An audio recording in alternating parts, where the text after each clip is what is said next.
പിതാവിൻ്റെയും പുത്രൻ്റെയും പരിശുദ്ധാത്മാവിൻ്റെയും നാമത്തിൽ ആമേൻ. എൻ്റെ പ്രിയപ്പെട്ടവരെ, ഇന്ന് ജൂൺ 26 വ്യാഴാഴ്ച. അമ്മേ പരിശുദ്ധമ്മേ, അമ്മേ പരിശുദ്ധമ്മേ, ദേവമാതാവേ, ദൈവമാതാവേ, കൃപാസനത്തിലൂടെ ഞങ്ങൾക്കും ഞങ്ങളുടെ ദേശത്തിനും അമ്മ മധ്യസ്ഥം തേടി തന്ന എല്ലാ അനുഗ്രഹങ്ങൾക്കും കൃപകൾക്കും ഞങ്ങളിപ്പോൾ ഹൃദയം നിറഞ്ഞ നന്ദി പറയുന്നു.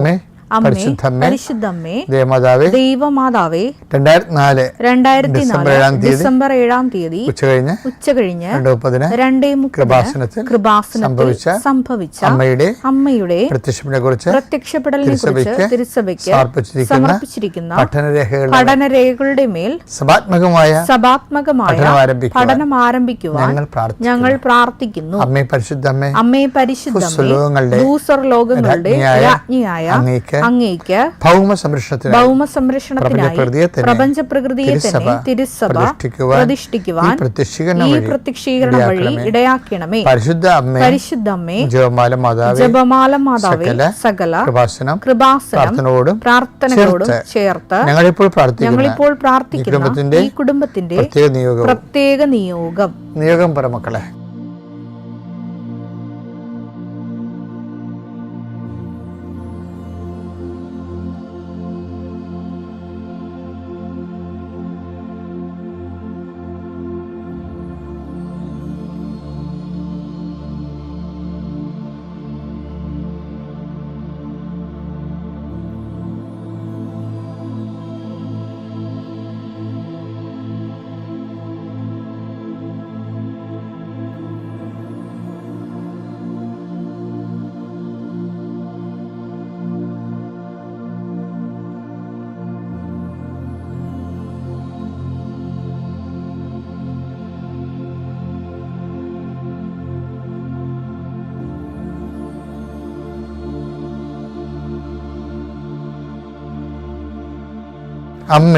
അമ്മയുടെ പ്രത്യക്ഷീകരണത്തിന്റെ ഈ അനുഗ്രഹവേളയിൽ ഞങ്ങൾക്ക് സാധിച്ചു തരുവാൻ കനിയണമേ.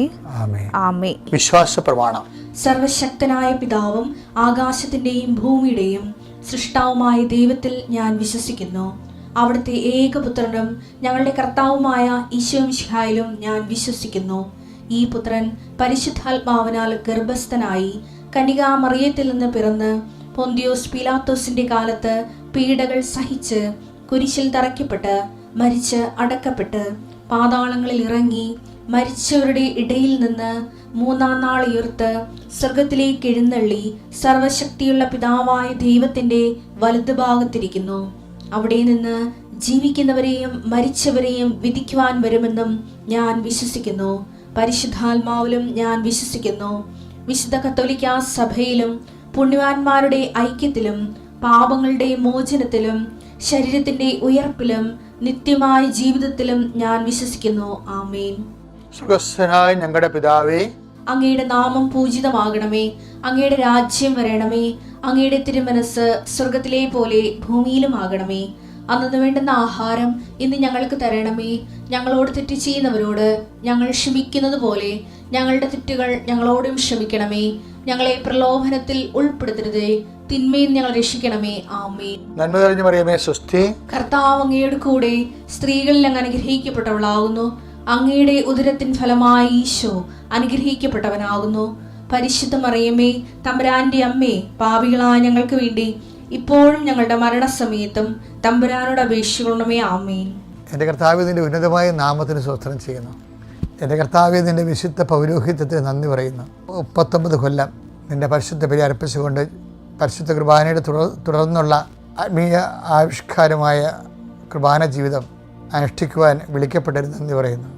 കർത്താവേ, അതിൻ്റെ ആസ്തിയിലും അതിൻ്റെ അടിത്തറയിലും അതിലാശ്രയിക്കുന്ന അങ്ങയുടെ അവകാശമോഹരിമാകുന്ന ജനങ്ങളോട് ഈ പ്രാർത്ഥനയുടെ ശക്തിയാൽ നിന്റെ തിരുമുറുവാർന്ന വലതുകരം അണിപ്പിണർന്ന അത്ഭുതകരം ഈ പ്രാർത്ഥന കൂടുന്ന ഓരോ മകൻ്റെയും മകളുടെയും മേൽ വെക്കണമെന്ന് പ്രാർത്ഥിക്കുന്നു. അടിപ്പിണർ പോലെ വൈദാഘാതം പോലെ ദൈവികമായ ശക്തി നിന്നിലേക്ക് ആവശ്യിക്കട്ടെ.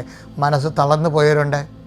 രോഗം മൂലം, പീഡിതകൾ മൂലം, സാമ്പത്തിക ദാരിദ്ര്യം മൂലം, കുടുംബകലഹം മൂലം, ഓരോരുത്തർക്കുമുള്ള ബാധ്യതകൾ കാരണം മനസ്സ് തളർന്നു പോയവരുണ്ട്. ഈശോയെ, അവരെ നീ ഇപ്പം ശക്തിപ്പെടുത്തണം. നിൻ്റെ തിരുമുറുപാടുന്ന വലതുകരത്താൽ ശക്തിപ്പെടുത്തണം. നിൻ്റെ ആണിപ്പെടുത്താറുന്ന അത്ഭുതകരത്താൽ ശക്തിപ്പെടുത്തണം. കർത്താവെ, ഉച്ചമുള്ളം കാലം വരെ ദൈവികമായ ശക്തി ആത്മാവേ, പരിശുദ്ധാത്മാവേ, യേശു ക്രിസ്തുവിൽ ആഴമായി വിശ്വസിക്കുന്ന എല്ലാവർക്കും അവകാശമുഖരിയുമായി പിതാവിൻ്റെ തിരുസഭയിൽ നിന്ന് വാഗ്ദാനമായ സമ്മാനമായ ദാനമായ പരിശുദ്ധാത്മാവൻ ഇപ്പോൾ അങ്ങയുടെ മക്കളെ ശക്തിപ്പെടുത്തണമേ. ഇന്നത്തെ ദിവസത്തിനായി ശക്തിപ്പെടുത്തണമേ. ഇപ്പോൾ അങ്ങയുടെ മക്കളെ ശക്തിപ്പെടുത്തണമേ. ഇന്നത്തെ നിയോഗങ്ങൾക്ക് ശക്തിപ്പെടുത്തണമേ. ഇപ്പോൾ ആത്മാവെ അങ്ങയുടെ മക്കളെ ശക്തിപ്പെടുത്തണമേ. ഇന്നവർ പോകുന്ന വഴികളെ ആത്മാവിനെ അഭിഷേകം ചെയ്യണമേ. ഇന്നവർ പോകുന്ന സംസാരങ്ങളെ അവരെ ഇടപെടുന്ന ഇടപെടലുകളെ കർത്താവ് ആത്മാവിനെ ശക്തിപ്പെടുത്തണമേ. കർത്താവ് ചെയ്തു തീർക്കാനുള്ള ജോലികൾ, സംസാരിച്ച് തീർക്കാനുള്ള സംസാരങ്ങൾ, പ്രാർത്ഥിച്ചു തീർക്കാനുള്ള പ്രാർത്ഥനകൾ എല്ലാം കർത്താവിൻ്റെ കൃപയാൽ നിറയട്ടെ. അമ്മയെ പരിശുദ്ധമ ദേവമാതാക്കാനായ കല്യാണ കുടുംബത്തിലേക്ക് എന്നതുപോലെ കർത്താവ് അവരുടെ ആവശ്യങ്ങൾ അവർ തന്നെ അറിയാത്തപ്പോൾ അമ്മ തന്നെ അറിഞ്ഞുകൊണ്ട് ഈശോയുടെ തിരുസന്നിധി അർപ്പിക്കുന്ന അമ്മയുടെ ദിവ്യ സാന്നിധ്യം ഉടമ്പടിയെടുത്ത എല്ലാ മക്കൾക്കും സഞ്ചാരി മാതാവേ, സമയത്തിൻ്റെ റാണി, എപ്പോഴും അവർക്ക് അനുഭവവേദ്യമാക്കാൻ ഇടയാക്കണമേ എന്ന് പ്രാർത്ഥിക്കുന്നു. കർത്താവേ, ഓരോ നിമിഷവും ഓരോ ദിവസവും ഞങ്ങളുടെ വിശ്വാസം, ഞങ്ങളുടെ ദൈവസ്നേഹം, ഞങ്ങളുടെ പ്രത്യാശ നില അർപ്പിച്ചുകൊണ്ട് കർത്താവ് ജീവിക്കുന്ന മക്കൾക്ക് കർത്താവേ, അങ്ങ് വലിയ ഈ അടരാട്ട ജീവിതത്തെ അങ്ങ് ആത്മശക്തി, ആത്മധൈര്യമായി, അഭിഷേകമായി അങ്ങയുടെ മക്കൾക്ക് അടയാളങ്ങളുടെ അനുഭവവേദ്യമാക്കണം പ്രാർത്ഥിക്കുന്നു. എൻ്റെ കർത്താവിൻ്റെ ഉന്നതമായ നാമത്തിൽ, സഭയുടെ അധികാരത്തിൽ, കുരിശിൻ്റെ അടയാളത്തിൽ, ദൈവശക്തിയ നീയും നിൻ്റെ കുടുംബവും അനുഗ്രഹിക്കപ്പെടട്ടെ. God infuse the spirit of power and grace. നമ്മളെ ഉടമ്പടിയുടെ ബേസ്മെൻറ്റ് രക്ഷയുടെ സമവാക്യമാണ്, അല്ലേ? അത് നമുക്കറിയാം. എന്താണത്? Not by merit but by grace. എന്നുവെച്ചാൽ നിൻ്റെ യോഗ്യത കൊണ്ടല്ല,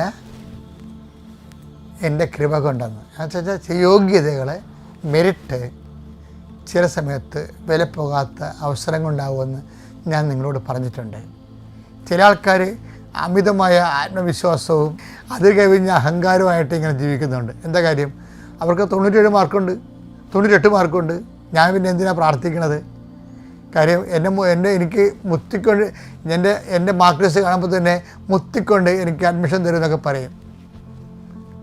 അത് അങ്ങനെയൊക്കെ ചിന്തിച്ചിരിക്കുക. അത് വെറുതെ വിട്ടികളുടെ മൂഢസ്വർഗത്തിലാണ്.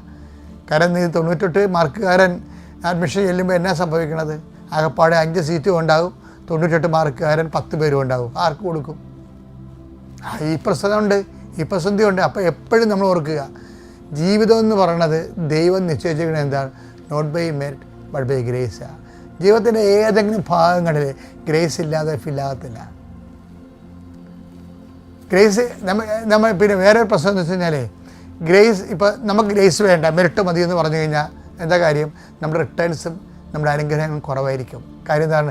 മെറിറ്റ് വർക്ക് ചെയ്യുന്ന ഒരു ഇക്വിലിബ്രിയം ഉണ്ട്. എന്താണ്?